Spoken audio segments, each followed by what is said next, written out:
datang ke Stadium Majlis Perbandaran Manjung untuk hari perlawanan saingan Liga Super Malaysia. Hari perlawanan ke-25 membabitkan Perak dan juga Seri Pahang. Dua pasukan yang mengintai kemenangan dalam menuju ke penghujung saingan Liga musim 2024-2025. Selagi dalam kawalannya, membuka ruang ke sebelah kiri. Syazwan melepaskan rembatan. Satu usaha yang cukup baik apabila beliau sempat mengintai kedudukan Haziq Nazri yang sedikit keluar daripada posisinya. Dan itu sebenarnya mampu untuk mengejutkan Perak. Dengan sasaran yang sedikit saja tersasar daripada lantasan sebenar.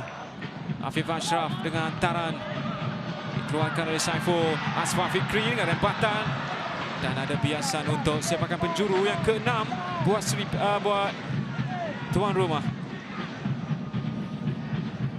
Sabaran yang diperlukan dalam mencipta ruang dan peluang diasah oleh Afif Ashraf. Jaya untuk membebaskan dua pemain sebelum melakukan tandukan situ Chancel Faraj. Sini kita lihat bagaimana kalau apa menggunakan kekuatan badannya melakukan pusingan sebelum berjaya menjumpai tandukan Chancel Faraj yang sudah pun menewaskan Haziq Nazri. Dapat semula kepada Wan Zek. Asfar. Semula untuk Asfar Fikri. Wan Zek Haikal yang dicari, lepas satu. Dan antara percubaan terus yang dilakukan oleh Asfar.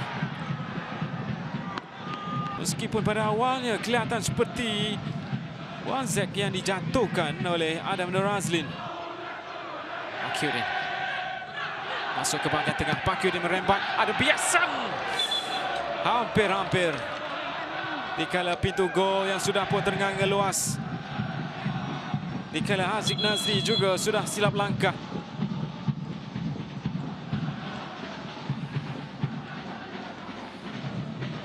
Atasnya baik daripada Wan Zek. Dan kini peluang untuk Perak. Ada ruang, ada rempatan yang dilakukan di situ.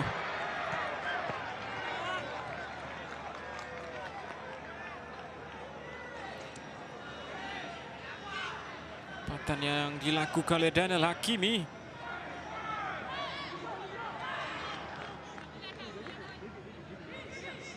Tidak tepat ke sasaran.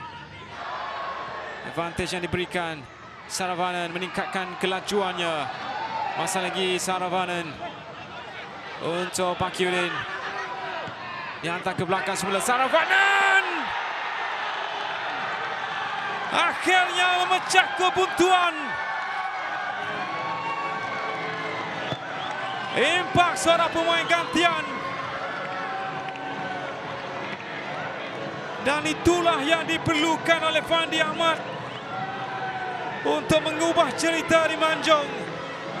82 minit mereka beraksi dan akhirnya satu jaringan yang dicari-cari dan muncul menerusi pemain gantian ini T. Saravanan untuk jaringan kedua berturut-turut dalam dua perlawanan selepas mencipta jaringan yang sama ketika kemenangan besar ke atas Kedah Darul Aman.